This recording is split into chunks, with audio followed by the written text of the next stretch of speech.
जब अवतार आता है तो फिर ऊपर जो ईश्वर है वो अपनी जगह पर होता है कि नहीं?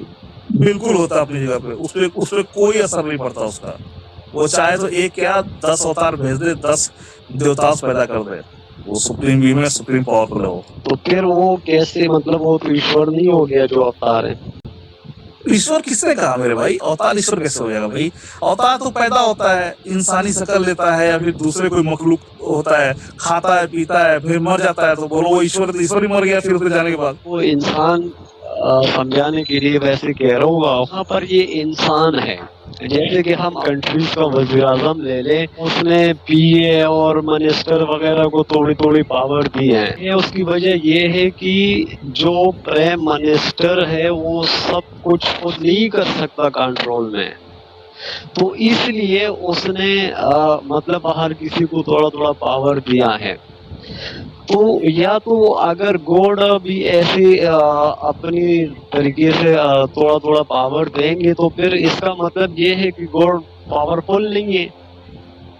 अगर पावरफुल यहाँ पे क्या है, ये सुपरवाइजर है, मैनेजर है, उसके ऊपर चेयरमैन है। मेरे भाई ये यहाँ अलग अलग एंटिटी है।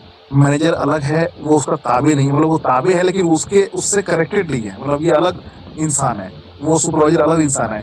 पर जब गॉड के बारे में बात कर रहा हूँ ना, वो एग्जाम्पल देने के लिए समझने के लिए था।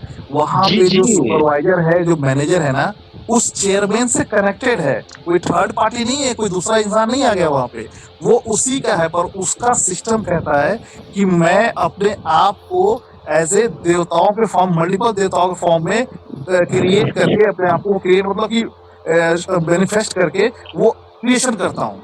इससेल्फ अकेले कर रहा हूँ, ये मेरे हैंड समझ एज ए हैंड। नहीं, एज ए हैंड तो मतलब यही हो गया ना कि वो खुद नहीं कंट्रोल कर सकता। तो हैंड, उसका हैंड किसका है? उसका हैंड उसका नहीं है क्या? अगर वो कह रहा है कि मल्टीपल हैंड उसने बनाए हैं, तो वो क्या उसका हैंड नहीं है? वो किसका हैंड है फिर? नहीं यार, अगर अगर वो कंट्रोल कर सकते उसको हैंड का जरूरत ही नहीं है फिर। नहीं, मैं आपको इससे बात करूंगा। हाँ, हजरान भाई।